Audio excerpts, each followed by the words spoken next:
As parts of the world begin to turn the corner on the COVID-19 pandemic, pressing questions will emerge. For instance, what does a post-pandemic healthcare system look like?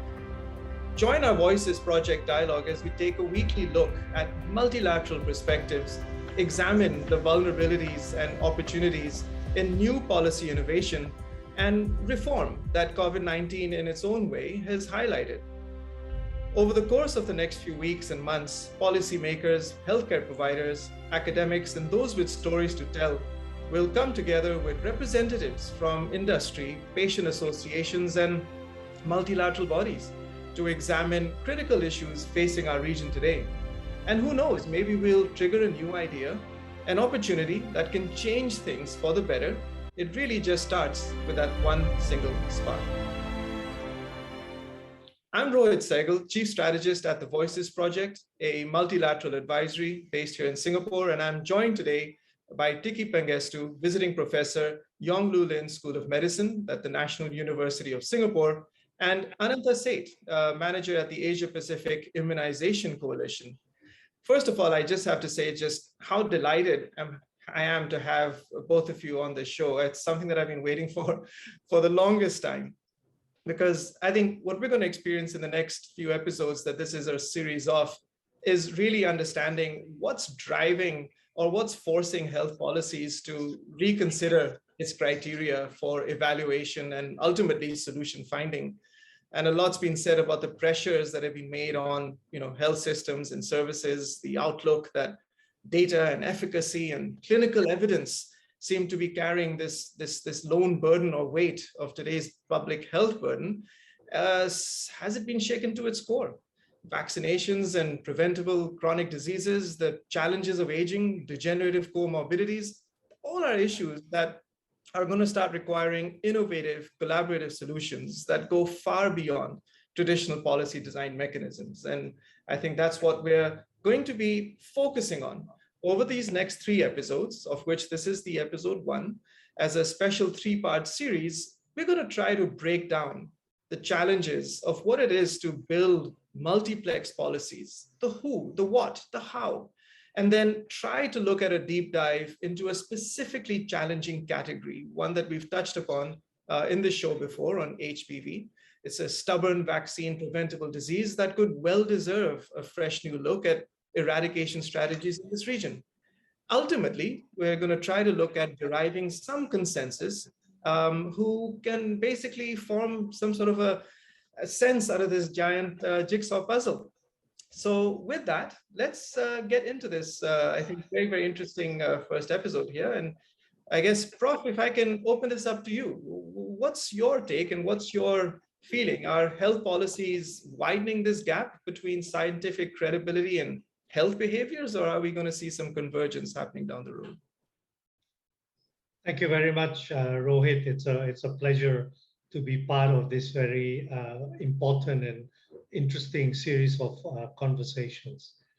The focus of this first episode, as you put it, is, are health policies widening the gap between scientific credibility and health behaviors?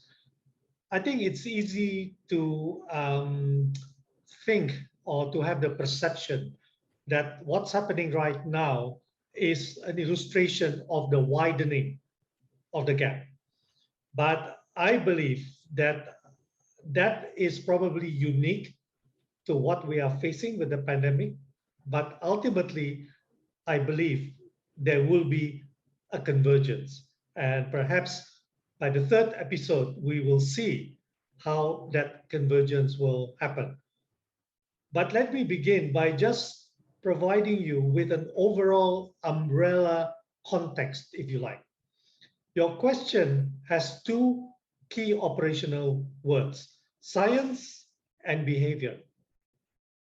I'm reminded by a lecture that was given by Dr. Julio Frank, who was my boss when I was at WHO and a former Minister of Health in Mexico.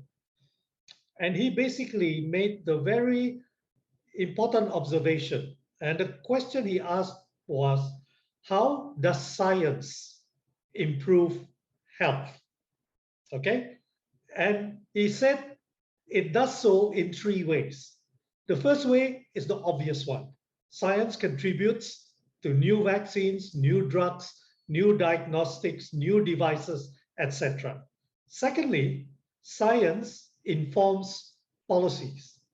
But third, and perhaps most important, science empowers people towards more healthy behaviors. So I think that's my overall context. This is what I teach to my students, and it is all about the three coming together. And as you mentioned in your comments, eventually converging so that the three components are working together synergistically to improve human health. I'll stop That's for now. Yeah. thank you. No, thanks, Prof. I think that's I think that's an important way to open this up, that many people think of these as two entirely separate ecosystems, the one Right. of evidence and science, and then the other one, which is the reactionary behavior towards one's own disease. Now, an example comes to mind some years ago when we were working on a very significant piece of research for metabolic disease, particularly diabetes. And we had doctors across Asia saying just one thing, that no matter how much of efficacy, no matter how much of safety, and no matter how much of other clinical evidence I can give to my patients so that they understand that this is a disease that can stay in control, it can stay in check, there was this sense of almost resistance, or as someone called it, I thought it was a very interesting term to use, a bereavement process. This denial, anger, sense of absolute abject disbelief that how can this invisible, somewhat unseeable disease be coursing through my veins, and therefore I need to be now treated as a patient. And I couldn't think of anything more stark in describing how I think sometimes the value of what science and scientific credibility needs to bring to the table somehow needs to also understand that it's up against the human condition of always saying, hang on, it's not me, it can't be me, how could this be happening to me? And does that lead to some degree of complexity in that relationship or paradigm? Yeah, I mean, I think it's a simple thing, you know. I mean, the three tenets that Julio Frank addressed, you're talking about policies that inform or improve health at the population level.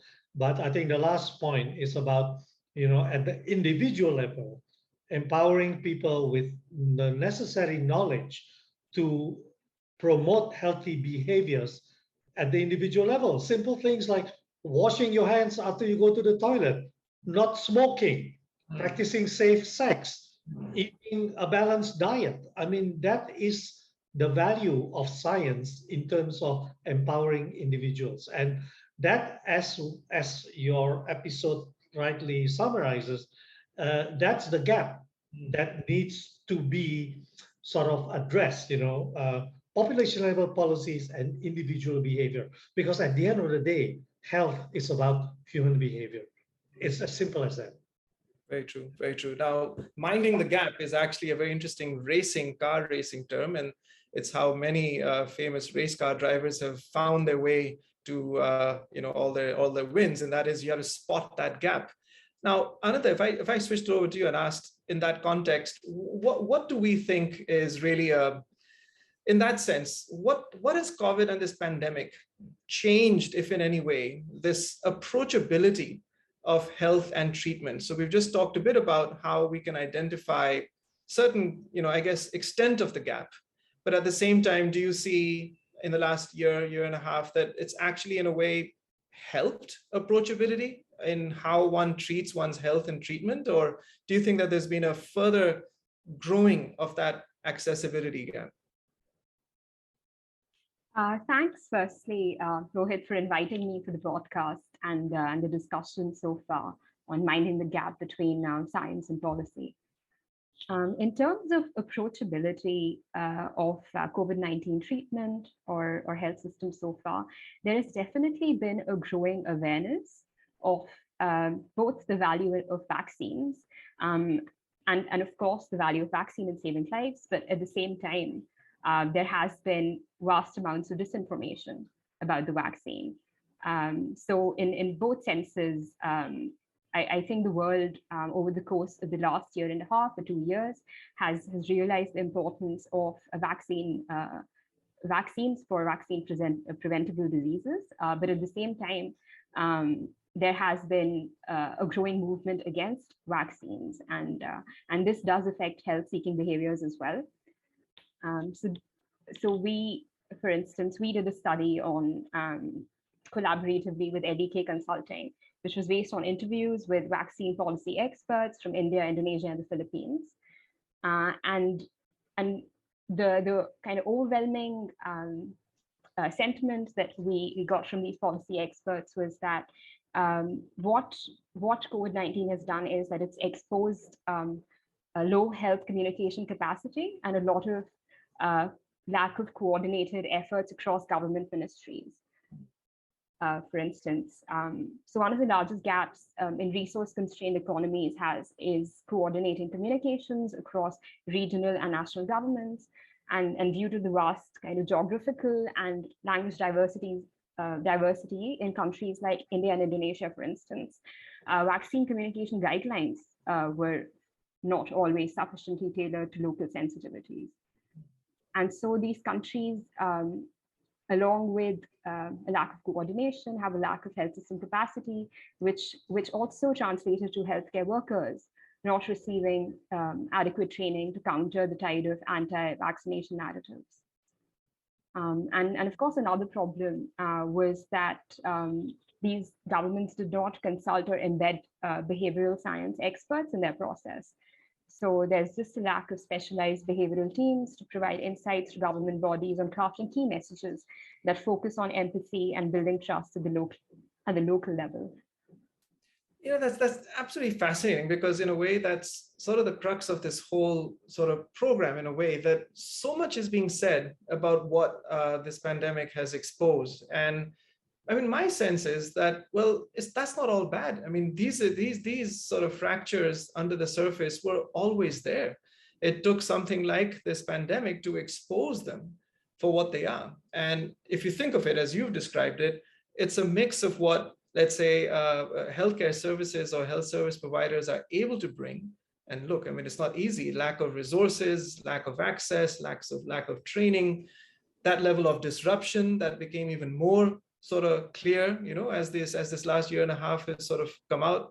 What it's done is, as you said, is that it's not just created that disruption or gap, but it's also created a sense of losing traction with, I guess, folks who were contending with a diagnosis midstream, with those who should have had their screening, who should have had some sort of an awareness of what was going on in their demographic and never did.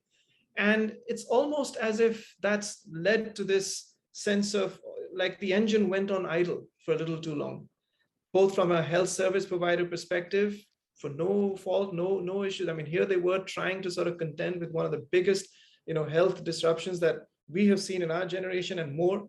And at the same time, we knew that this region was going to be one of the epicenters for some of the biggest, you know, chronic and non-communicable diseases going around, already with lower vaccine uptakes and so on. So I guess, Prof, from that perspective, I think as Ananta and we're just sort of outlining here, while the scientific and medical, I guess, fraternity is coming together to draw this together, what could be some areas that we could be looking at to bring back some of this disruption that's happened on the behavioral angle, on the fact that folks who were just diagnosed suddenly for 6 months forgot about their disease while everyone was too busy trying to figure themselves out, or, you know, women who should have been getting themselves screened as part of an ongoing program, suddenly those programs were left to the wayside.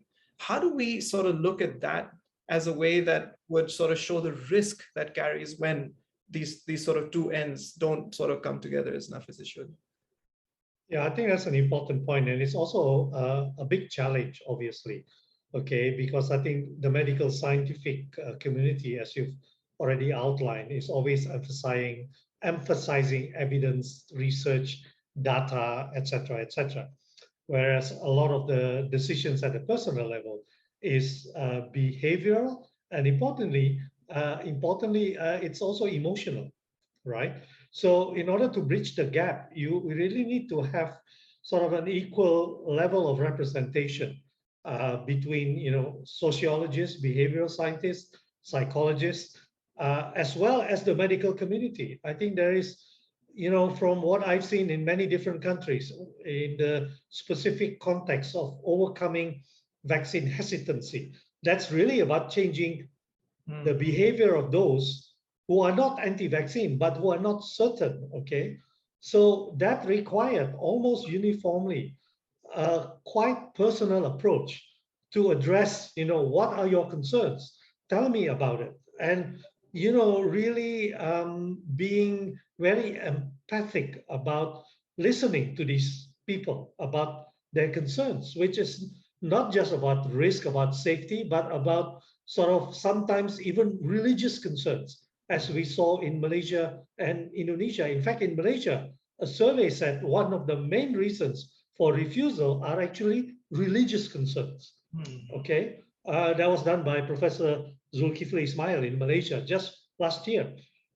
So then, of course, there's this whole issue about misinformation and what people get to inform their behaviors, their decision making.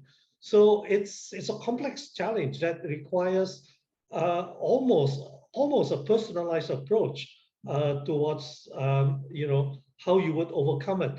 And as Heidi Larson said, it's no use throwing scientific facts and data at an issue which is highly emotional and personal. It doesn't stick, simply doesn't stick. You need much more sort of individual tailored approach. And there was a wonderful quote from a survey in Indonesia about these people who are hesitant about the vaccine. This was done in a rural area. An elderly lady who was not very well educated, when she was asked, what would it take for you to sort of be more sympathetic to taking the vaccine? And her answer was very illuminating to me. She said, I am much more likely to believe someone who looks like me and who speaks like me, rather than Minister of Health or Professor Tiki Pang or Director General so and so. So it really requires a tailor-made approach to different segments of the community. Absolutely. Yeah. No, I mean, it's almost as if this level of personalized health or personalized health dialogue has taken on an all new paradigm. It's almost as if we're trying to play catch up to where policy design used to sit, in almost a sort of top down handover that this is what I'm going to say, this is what I'm telling you, now this is what you will execute, into one which is far more fundamental, that we need to be understanding my relationship with my disease, which is totally different from someone who lives a few hundred kilometers away from me. And therefore, how do I build this understanding or deeper set of perspectives? So one thing that I know, Anantha, you got an interesting point of view on this in our last few conversations, that when you think about policy frameworks and the way that frameworks of the past versus frameworks of the future, we've talked about relationships of the disease, we've talked about patients and healthcare providers and so on. But there's a couple of missing elements in this whole thing, aren't there? I mean, there's policy will, and therefore, the political will to create brave policy that, to, let's say, Prof's point of view, is that how localized and how extensive can we take policies that aren't then just simply, your sort of clinically sort of mandates coming down to you, as much as is there something that political will or perhaps braver policies can have some relationship? Would you have any thoughts on that? Yes, Rohit. So in terms of political will, our discussions were based on the HPV vaccine. And I've been talking to some stakeholders from the Indian government about the HPV vaccines and the concerns around it lately. So a lot of these experts cited stigma associated with HPV as a sexually transmitted infection as a major obstacle. as well as costs. I mean, I can talk about that in detail later. But one of the things that has worked really in terms of HPV vaccinations in India is that it's brought to light that political will plays a huge role. So in Sikkim, for instance, which is an Indian state, the chief minister championed the HPV vaccination program. And despite the availability of the subsidized vaccine through Gavi and UNICEF, in other states, political short-termism has led to the vaccine not being included in the state vaccination programs. And one of the reasons, one of my interviewees mentioned that there are no immediate political payoffs as cervical cancer occurs later in life, as opposed to problems arising out of childhood diseases. So in terms of that, there's definitely political will, which plays a huge role. Yeah, I mean, so I think it was a panelist from Thailand who actually said that if we are unable to bring brave policy to the table, one that doesn't look beyond certain political horizons, then we would never be able to look at some of the more longer term diseases that we know we have to contend with. And I think linked to that is the financial aspect of it. Now, here's a term that has started to be really sort of become paramount. And while it's been around for a while, I haven't heard it being used so often, and that's financial toxicity. Now, financial toxicity, typically in the sense of cancer and cancer treatment, was always something that within Asia, and particularly even in developed parts of Asia, was a contentious issue. That, well, there may be wonderful ways that governments have been able to provide for medical insurance, publicly provided sort of insurance schemes and so on. What it didn't account for was some of those more critical long-term care factors, nutrition, food, things about just basic living, quality of life, and things like that. In the context, Prof, of what we've just talked about, do you think that this is now or needs to become almost a flag to wave to say that if we are going to try and bring together the aspects or reality of clinical priorities and at the same time the outcomes for patients and policies driven by that, do we need to be looking closer at the gaps that exist within, I guess, the financial aspects? I mean, something which is omnipresent, isn't it? I mean, one has to somehow manage and pay for this disease. Yeah, no, absolutely. And I think that absolutely goes back to your comment earlier about political will, all right? Political will, political commitment to, first of all, acknowledge, to be more inclusive in terms of hearing the needs of the people, but not only listening, but actually putting your money where your mouth is, all right? In terms of saying, yes, we hear you, and here are the necessary finances to be able to address those gaps. I think you put it nicely that what is absolutely needed is political will and commitment, but I would add to that political courage, because will and commitment is not enough. Courage is important, and leadership at the highest level must have courage. And because of financial considerations, because of having to listen to the people, sort of very democratic process, which, as we all know, can be very messy, okay? You need that courage. And it was Albert Einstein who says, in the context of policy making, what is right is not always popular, and what is popular is not always right.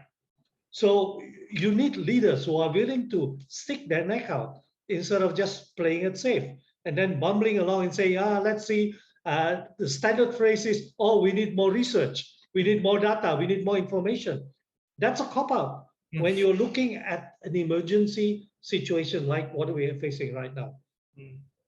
So that's my take on it, political courage, will, commitment. Political courage and will, I think you've mentioned, I think that's exactly the right word to use without alarm bells ringing, that we are truly in an emergency situation on various different aspects. We cannot be losing 2 years worth of health policy and public health behaviors, and then simply leave that onto, I guess, old frameworks and old ways of doing things. Right.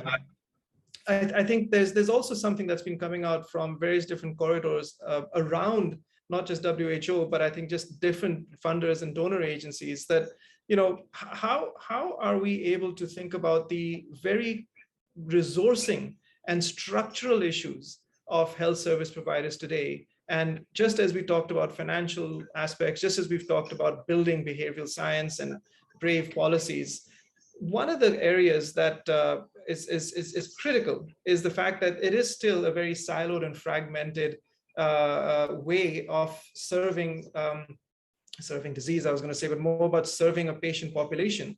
If one patient has a central, let's call it a central disease, and then a whole lot of ancillary comorbidities around that, the challenge of being able to be passed through a public health system is tremendous. And it adds more weight and more pressure when these countries and these communities are coming under more and more debt pressures, more and more under infrastructural issues and the lack of resources. Would you sort of have a point of view that says, well, one of the areas alongside brave policy, the need for looking at closer integration with behavior change and so on, is the fact that something needs to be done about the way that our health systems operate today, and in some respects allow for greater efficiency for a patient who has to go through, let's face it, a very uncomfortable situation within many health systems today. Yeah, just quickly, I think there is an element of constancy as well as a need for change. Okay, when you look, you referred many times to the healthcare system post-pandemic. The constant in this remains that the healthcare system, basically, as WHO has proposed many, many years ago, consists of 6 building blocks: human resources, financing, you already mentioned that, medical supplies, service delivery, information, and importantly, leadership and governance. So those 6 elements are constant. What is needed is what Singapore has done very well. Okay, the healthcare system in the future cannot be solely the purview of the Ministry of Health. If you look at the way the multi-ministry task force, they've elevated health to the level of very close interaction with Ministry of Finance, Ministry of Information and Communication, okay, Ministry of Trade, Ministry of Foreign Affairs, okay, Ministry of Social Welfare. So there is a constant, but there needs to be an elevation of how those 6 constants are addressed at the different levels of, the different, let's say, the different parts of the government that would actually make it work, to move away from that silo approach. I think the pandemic has made that really very, very clear, the need for that multi-sectoral approach. That's absolutely brilliant. I mean, I think too many times one hears about the issue for health lies at the doorstep of the Ministry of Health. And that's so unfair, isn't it? I mean, the fact that it takes it's such a complex and multilateral sort of requirement and need, that these sort of 6 pillars or these 6 sort of factors that can come together. Do you ever see that they stay constant in themselves, or do you see that they get dialed up and dialed down depending on the situation or the place that it's in? Yeah, obviously, I think each country will have its own constraints in terms of capability, capacity, resources, and there will always be competing priorities, between those 6 building blocks. But to me, they lie at the core of any healthcare system. You can't have lousy information, because if you have lousy information, you're going to have problems in securing supplies, you're going to have problem in training your health workforce, etc., etc. So I think the pandemic has made it very clear that all 6 are, let's say, equally important. But obviously, in many different countries, some may get higher priority than others, depending on their capacities and, once again, on political will and commitment. Ananta, your thoughts to that, and let me contextualize in what Prof just said, that let's put it in a real world evidence situation. So we have somebody who's already exhibiting at risk, sort of metabolic syndrome. It's clear, that there's something not right. There's a screening that should be had for certain, let's say, diabetic or early signs of diabetes.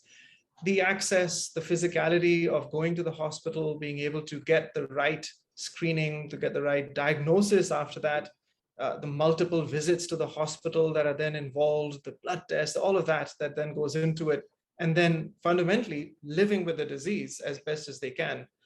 Do you see that there's, I guess, in the context of what you just uncovered, a beginning of a change, a situation where perhaps that can begin to get more streamlined? Well, I'm not sure how qualified I am to answer that, Rohit, but I can try from a communication perspective. Absolutely. And how in the kind of continuum of care and how patients receive care and seek screening and treatment, how at least communication can play a role. And I was talking about HPV earlier, and I had mentioned that stigma associated with HPV is a major obstacle, right? And because HPV is a vaccine that's that's administered to adolescents, so parents are critical to, for instance, successful provision of the HPV vaccine. And in conservative Asian contexts, parents are worried about the vaccine's effect on sexual behavior. And there's also low perceived risk of HPV infection. So at least in the communication sense and how things at the health system level can change, and there's lots of kind of practices, especially from the COVID-19 vaccine program, that can be adapted when it comes to, for instance, the HPV vaccines, is providing adequate, clear, and accessible information to both parents and adolescents, who in this case are patients, right, about HPV infection, vaccine safety, adverse effects, and the appropriate age for the vaccine. And that's something that a healthcare professional can do to reduce concerns and misconceptions. And of course, messaging is important. And that's another thing captured by the whole COVID-19 vaccination campaign. In India, for instance, communication on the HPV vaccine has focused on the vaccine being able to prevent a cancer, rather than it tackling a sexually transmitted disease, because parents don't want to think about their adolescent girls being sexually active. So the emphasis on the value of vaccine in preventing cancers has been much more effective. And just referencing back to something you were talking about financial toxicology. Yes. Oh, sorry, right, and toxicity. And how and another thing I think communication efforts could do is to address these logistical concerns. For instance, vaccine financing. So in India, the vaccine is prescription only at the moment and quite expensive. And this is a huge deterrent. So some states in India, what they've done is that they've gone through the Gavi and UNICEF route to provide free vaccines to adolescents. And this has been very successful in the states of Sikkim and 2 districts in Punjab, right? And they were quite strategic in their approach. So they targeted school-going adolescent girls and convinced parents by tapping into the high trust posited in government school teachers in these states. And this was accompanied by the teachers going through extensive communication training, and the training curriculum being devised by consultation with various stakeholders. So both in terms of communication and engaging stakeholders in the process is something that I think is essentially extremely important. And again, kind of community and social mobilization activities and how they then feed into the whole, health-seeking behaviors or seeking care trends is important as well. I think that adds a huge amount, I think, to this whole sort of analysis in a way, as we are for this particular sort of focus we're doing over 3 episodes. And what we're trying to do for our listeners, as you can now gauge, is we're setting the context, we're setting the foundation for the, one shouldn't say it's complex, of course it's complex, but there are ways and there are means that at least we can begin to identify where are some of those fractures most being felt, and what could be some potential ways that these situations can be mitigated. Let me ask Prof, I guess, a last question before we sort of start to wind up this particular episode, and that is, something that Ananta just mentioned. And when we talk about the reality that there is community mobilization programs, and these things were very, very often. I mean, they were sort of almost built into our national programs in many countries in Asia. What do you think is this sort of, what does it mean when we sort of emphasize more on bringing back disease awareness, and understanding that one has to go back to understanding your body and system, and in a way be driven to a clinic or some sort of a diagnostic center and be told of how your body is basically doing. Do you see that in itself is going to be one of the biggest gaps to try and get people to come back again to link with their health service providers or with their own disease? Yes, absolutely. And I think I'll just make two quick points regarding that question that you raised. I think it's pretty obvious from many examples that this raising of awareness, education, and persuading people in the early stages of disease, especially to start seeking help, okay, is really the underlying philosophy behind universal healthcare and the Sustainable Development Goals. That is to focus on prevention rather than dealing with the disease when it's so far advanced and a big burden on the healthcare system. So it is obvious that I think the community level approach of education, awareness, of having primary care clinics rather than specialist centers at the community level, accessible to especially vulnerable groups, the elderly, the not so educated. Okay, I think that's sort of a standard sort of a grassroots kind of approach, tailored to different languages, to different educational levels, etc. Mobilizing family members to be part of this effort. I think that's the underlying issue, and where obviously civil society organizations, professional societies, GPs, for example, family physicians, can play a very important role. So that's one thing in terms of what you're saying. How do you get them to be more proactive in searching for it? But I don't believe that's enough. I think you need another step in which the concerns of these people, okay, in terms of how they have their voices heard, should also filter upwards to the people who actually make policy. Okay, so now we're getting into solutions, right? Which you say you want to save for episodes 2 and 3, whereas you wanted to focus just on gaps and challenges. So that's the gap. How do you develop community approaches? And of course, in communities and countries where it's so available, as we all know, there is quite a big push towards optimizing the use of digital health technologies, including telemedicine. Okay, now in a country like, even in a country like Singapore, it's not a given that every person has access to that kind of technology, but the potential is there. And with the improvement in technology, improvement in access, that could be a very powerful tool in the future. But I think there's no escaping, a grassroots approach. The simple message: prevention is better than cure. Well, I mean, in a way, that's a great leave behind and a teaser for what's to come in our second episode. And in a way, we've selected one that's, I think, as Ananta mentioned, is a real conundrum. It's a real issue, and that is HPV. All that's been thrown at it pre-pandemic, and all of the various different opportunities to save women from contracting this disease and all of that. Yet, it is still something that we have to contend with. And that's what our second episode is going to go deeper into, to try and build out some of these parameters that we've just talked about here, and understand it from a particular one angle idea, that if we were to try and apply some of these challenges and opportunities to HPV, could we not find a way through, at least with one, that could then become possibly, solutions for others. With that, I think we've come to the close of our time. I mean, this is obviously a topic that we could talk for at least another hour to talk about all the issues, but we're not here to talk about the glass half empty. It's all about the glass half full and finding ways that we can reach a consensus with folks who do this constantly.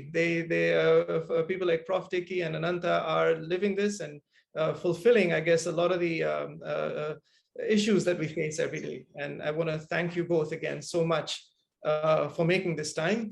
We'll have Prof. Tiki back again for episodes 2 and 3. We will be also joined with some very different speakers, and I guess we'll have an interesting debate in the next few episodes. With that, thank you so much to all the listeners for tuning in to the Voices Project Dialogue Series. And as I always say, it's all about making those little differences. It just takes one step at a time. Stay safe, and you'll be listening to us again very soon. Thank you all. Thank you. Thank you.